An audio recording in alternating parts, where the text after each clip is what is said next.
Pessoal, então nós vamos ver hoje um tema muito importante para a coesão, para a coerência textual, para a gente estar escrevendo muito bem os nossos textos.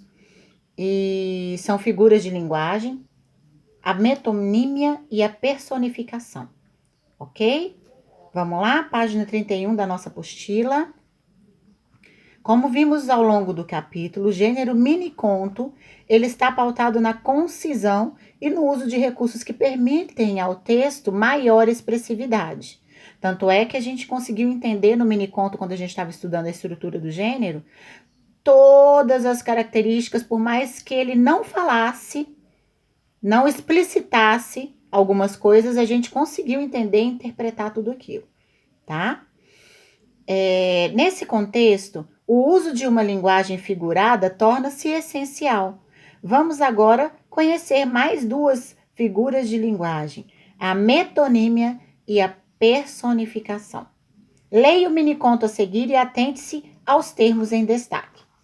Olha lá, olha o tantão de termos em destaque que tem aí.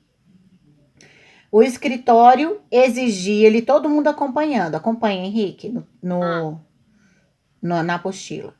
O escritório exigia-lhe uma organização metódica, ou seja, ele tinha que ser bem criterioso, ter critérios para organizar as suas coisas ali no escritório.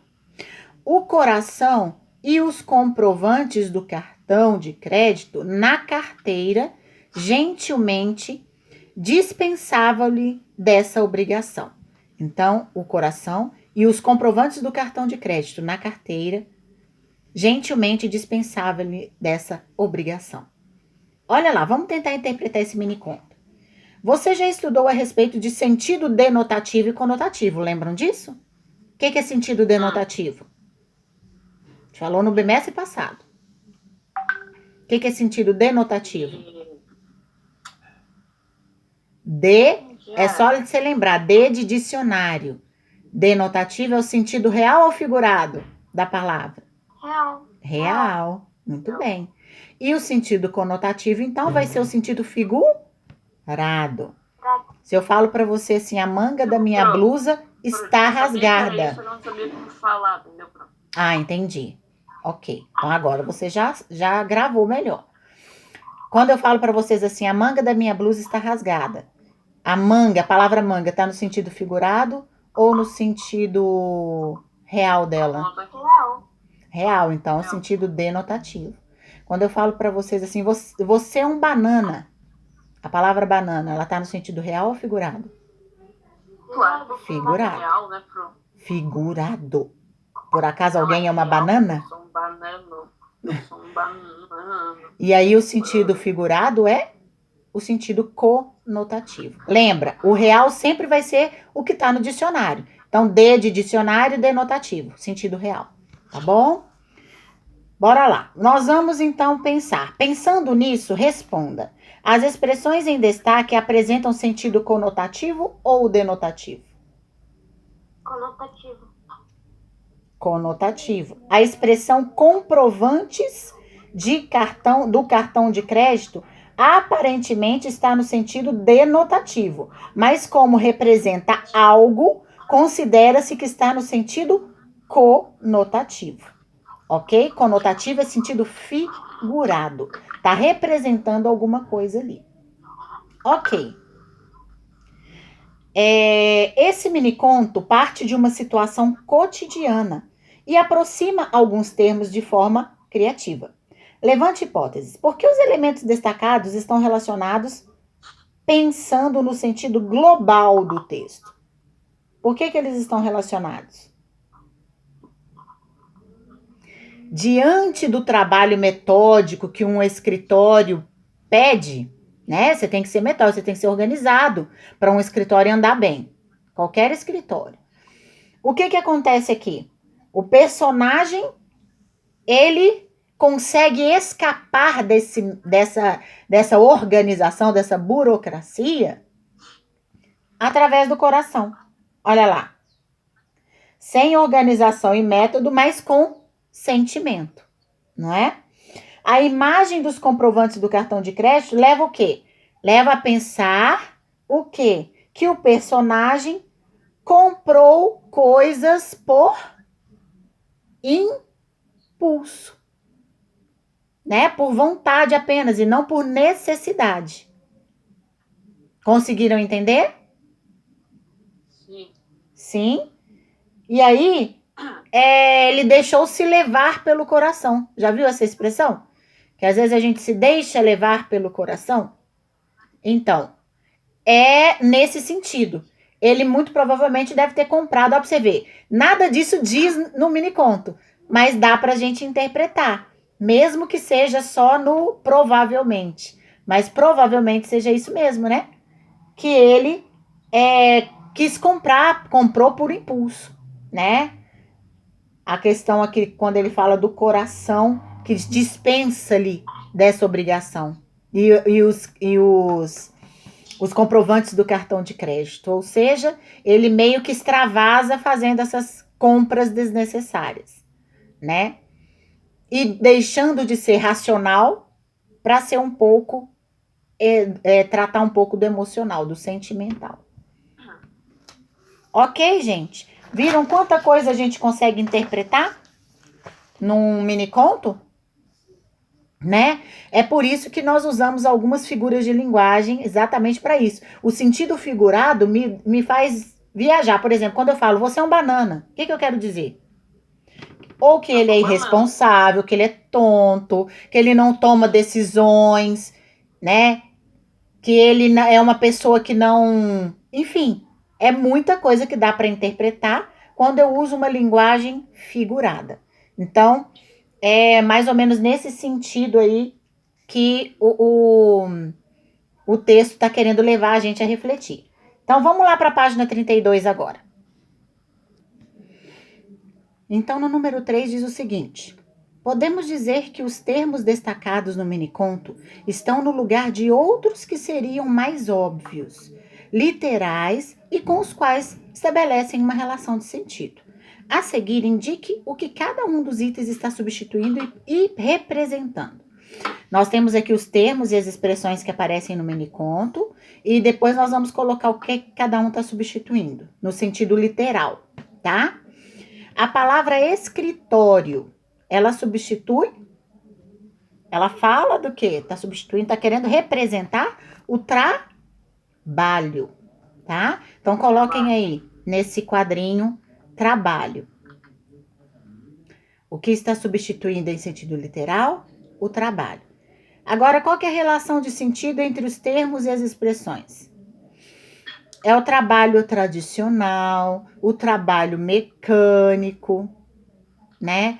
Que mais racional, que não dá tanto espaço para emoções.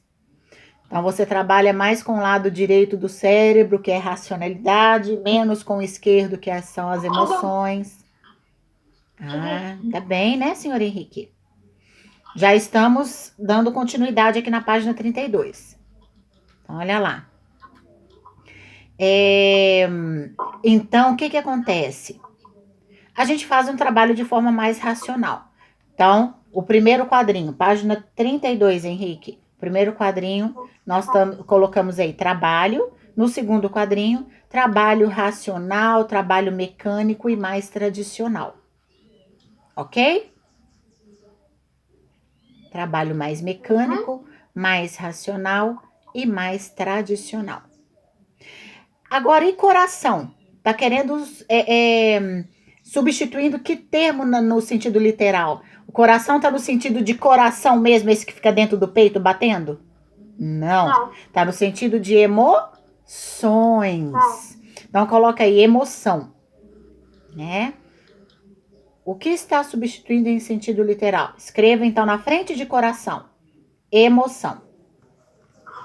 Depois de você colocar emoção na frente de coração, nós vamos falar qual que é a relação de sentido entre esses termos, né?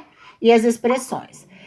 Aqui tá falando sobre o quê? Sobre o aspecto emocional da vida, né? Aquilo que a gente não faz por razão. A gente faz por emoção, por gostar, por querer, por se sentir bem, não é? aquilo que eu faço por emoção. Então, é o aspecto emocional da vida da gente. Aquilo que eu faço por emoção e não por razão. Ok? Abrindo um parênteses aqui, inclusive um trabalho perfeito, uma profissão perfeita, é aquela que mescla essas duas coisas. A razão, que envolve todo o trabalho, né, que existe, as técnicas, mais a emoção, que é o gostar de fazer aquilo. Não é mesmo? Aí você vai estar por inteiro naquela profissão que você escolheu. Tá bom? Terceiro item. Comprovantes de cartão de crédito. O que tá querendo dizer aí? Contas que foram ou serão pagas. Tá representando exatamente isso. Contas a serem pagas ou que foram pagas. Tá bom?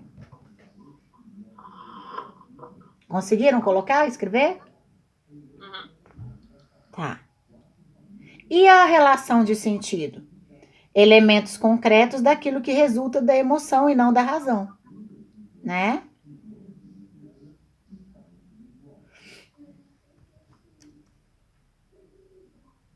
Então, copia aí para a gente dar continuidade. Vamos lá?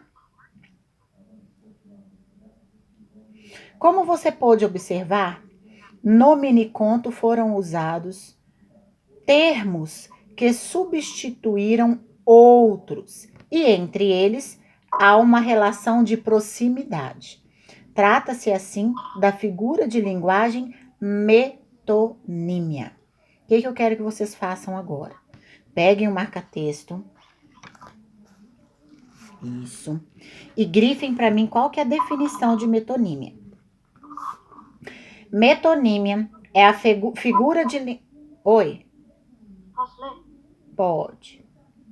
Metonímia é uma figura de linguagem que a substituição de um termo, expressão ou expressão no lugar de outro, de modo figurado, havendo entre tais palavras uma afinidade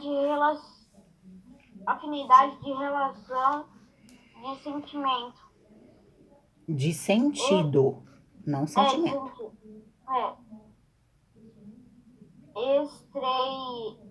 Estreita ou proximidade. Isso. Então, vamos ler de novo? Metonímia é uma figura de linguagem que é a substituição de um termo ou expressão no lugar de outro de modo figurado, havendo entre eles uma afinidade, ou seja, uma proximidade. Tá bom? Olha o que fala a seguir aí. Quando empregamos a metonímia, há várias relações de sentido possíveis de ser estabelecidas. Dentre elas são parte e todo. Pediu a mão da moça em casamento. Representa uma parte da pessoa justamente onde vai a aliança. Então, o que é pedir a mão? Ele pediu a mão para ficar com a mão para ele? Não. Não, né? Credo. Negativo. O que é pedir a mão em casamento? Ele pediu a mão dela em casamento e perguntou se podia colocar aliança para casar. Isso, muito bem. Continente e conteúdo. Comi várias caixas de bombom. A caixa não foi comida, somente o conteúdo, né? Não é? Você senta à mesa ou você senta na mesa? Na mesa. À mesa. À mesa. Não é para comer. Não vou pegar e falar assim, ó. Mãe, ó, faz de conta que a cadeira é a mesa. Ao invés de eu sentar na cadeira pra comer na mesa, Isso. eu vou pegar e fazer assim, ó. Mãe, eu tô indo lá comer, tá bom? Sentar na mesa, assim, ó. E quando a gente fala, então, dessa expressão aqui das caixas de bombom? Gente, eu comi várias caixas de bombom. Isso significa que você comeu várias... Você comeu vários bombons, chocolates e não caixas. Você comeu o conteúdo de várias caixas. Muito bem. Exato. Autor e obra. Adoro ler Machado de Assis. A obra do autor é que foi lida. Eu não li o autor. Eu li a obra dele. Beleza? Esses são exemplos clássicos de metonímia. Eu uso uma expressão em sentido figurado. Eu não comi as caixas, eu não pedi a mão para ficar comigo e nem tô lendo o autor. Na verdade... É bem estranho você ler o autor, né? Pois é. Na verdade, eu leio a obra do autor, eu como o conteúdo das caixas e quero me casar com a pessoa com a qual estou pedindo a mão. Bom? Bora lá, página 33. Já vimos, então, o que é metonímia. Guardem isso, né? Agora nós vamos ver o que é personificação. Nós vamos ler com atenção o miniconto a seguir e vamos interpretar. Pequena fábula. Ah, disse o rato, o mundo torna-se a cada dia mais estreito. A princípio, era tão vasto que me dava medo. Eu continuava correndo e me sentia feliz com o fato de que finalmente via à distância, à direita e à esquerda, as paredes. Mas essas longas paredes convergem tão depressa uma para a outra que já estou no último quarto e lá no canto fica a ratoeira para a qual eu corro. Você só precisa mudar de direção, disse o gato e devorou. Olha o gato por trás dele aí, só espreitando. Então, bora lá. Minha gata é igualzinha. É. A gente tá com a luzinha, ela fica assim, ó. Pois é. Ela não vai, a gente fica mexendo, tipo, vai. Ela fica assim, ó. Então, olha lá, número 4. O título do texto... Espera, ela pula em cima de você. Sim. Então, presta atenção aqui agora. O título do texto de Kafka nos diz... Kafka é o autor, né? Nos diz que se trata de uma fábula. No entanto, e apesar das personagens serem animais, sabemos que não é uma fábula de fato, como diz o título. Por que podemos afirmar que se trata de um mini-conto? Quais são as características daqui que levam a gente a entender que é um mini-conto? Qual a característica principal do mini-conto, gente? Característica principal. Como é que eu sei que é um mini-conto? É um conto curto, né? Breve. Não é? Então escrevam aí, é uma narrativa breve. Com uma linguagem o quê? Figurada, né? É uma linguagem que sugere a gente pensar a respeito daquilo e interpretar. Então, é uma narrativa breve com uma linguagem figurada. São as características principais do miniconto. Ok? Posso passar para a próxima? Pode. E quem ainda não escreveu? Como é que faz para estudar? Escreve aí, Henrique. É uma narrativa breve com uma linguagem figurada. Breve, ou seja, curta, né? Com uma linguagem figurada. Ok?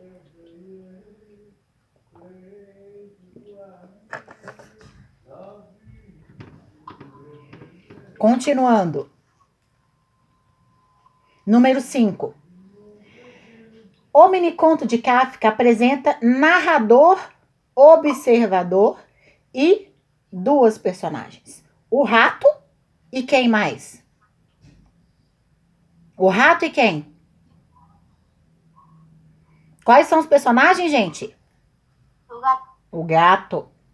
O narrador mostra o diálogo dos dois animais por meio de aspas. Com base nisso, responda. Ao usar aspas, o que pretende o narrador? Quando o narrador usa aspas no seu texto, o que ele quer? Representar falas. Falas dos seus personagens. Muito bem. Representar as falas. Escreva isso aí, Henrique. Eduardo, você está escrevendo? Estou. Representar as falas dos seus personagens. Representar as falas dos seus personagens, ok? Virando a página. Letra B de bola.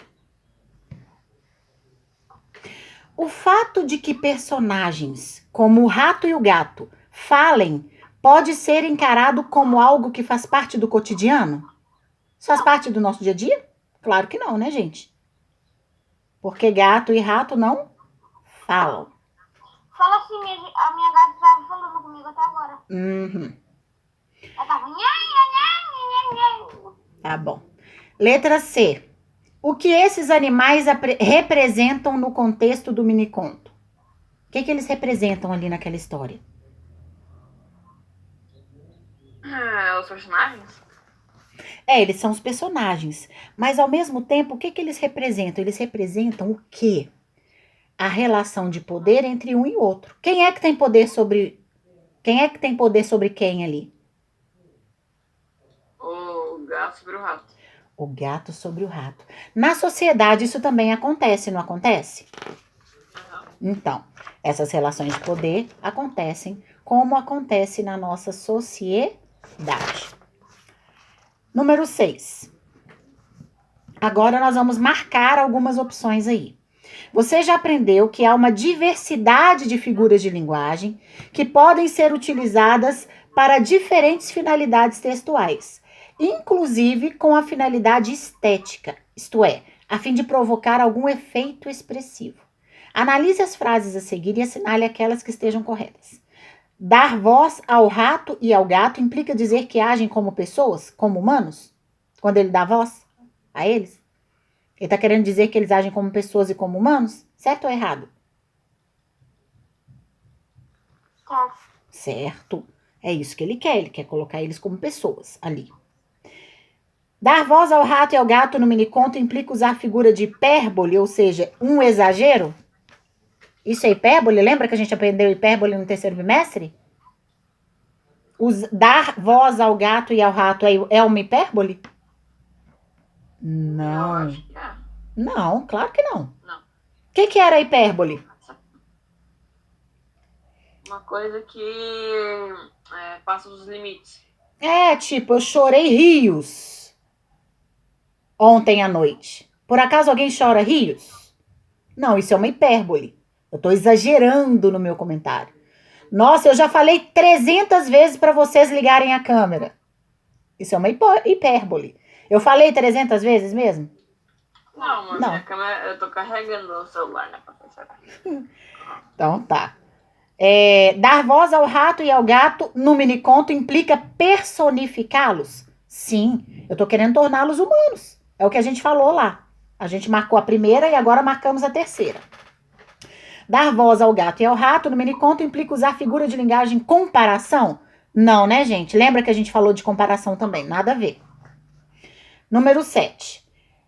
Que aspectos de construção das personagens do texto, Pequena Fábula, se aproximam dos humanos? O que aproxima eles dos humanos? O fato deles pensarem, né? O medo, o fato deles falarem, o ratinho tem medo, o ratinho pensou quando ele fala sobre a saga dele ao chegar no fim, lá no último quarto. Então, é o pensamento, a fala e os sentimentos. Bom? Ô, Pro, mas quem disse que gato, rato e outros bichos não pensam? Como os humanos, não. Eles agem por instinto. Eles não pensam racionalmente. Ah, eu vou fazer isso por conta daquilo. Não. Ele sabe muitas vezes que se ele seguir um certo trajeto, por instinto ele não vai ser morto, ele não vai ser caçado, ele tá mais protegido. Por que eles andam na beiradinha? Sempre das paredes. Por isso, né? Quando eles veem que possivelmente possa haver algum perigo para eles sondar. Então, enfim, é tudo por instinto, não porque eles pensam como seres humanos. Tá bom? Oi. Pro, sabia que todos os animais ficam em luto? Tá, daqui a pouquinho a gente fala sobre isso, você conta essa história pra mim. Vamos só terminar aqui, a gente termina a gravação e daí a gente conversa mais um pouquinho, tá bom? Senão o tempo expira para mim. Número 7. Que aspectos de construção das personagens do texto, Pequena Fábulas... Ah, não, isso aqui a gente fez, né? Já fez. Agora. 8. Qual o efeito de sentido gerado a partir do uso desse tipo de construção figurada? Esse recurso, ele faz o quê?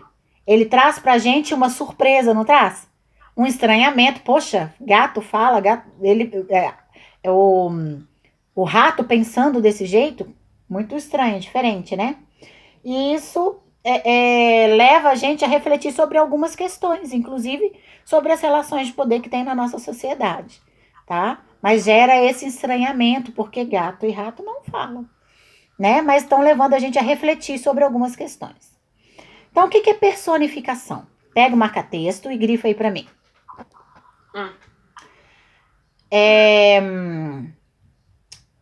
Posso ler de novo? Gente, isso é sinônimo de prosopopeia. É algo que vocês vão ouvir mais pra frente, lá no ensino médio também, que a gente vê muito figura de linguagem. Posso ler? Pode. Personificação ou prosopopeia. Personificação ou prosopopeia. É uma figura de linguagem que atribui características humanas a seres pertencentes ao mundo vegetal, ao mundo animal. A objetos. Presta atenção, ao Henrique. mundo animal, vegetal ou ao mesmo objeto. Nesse sentido, esses seres não humânicos adquirem uma persona. É persona mesmo? Persona. É persona. É isso, né? E passam a ter? Persona. E passam a ter sentimentos, qualidades ou realizar ações tipicamente humanas. Tipicamente humanas. Tipicamente humanas. Isso. Então, se eu tenho... A personificação é o quê? Eu pegar um objeto... Quem já assistiu a Bela e a Fera aqui? Eu. Vocês já viram como é que eles atribuem a personificação para os objetos da casa? O Charlie, o Bully, na verdade, eles eram pessoas mesmo, né? No final, a gente vê que aquele encanto vai embora, eles se voltam a ser as pessoas que eles eram. Mas você vê o Bully falando, a porta, o armário, um monte de coisa falando. Então é isso. Personificação é atribuir características humanas a animais ou a objetos. Ok? Muito bem.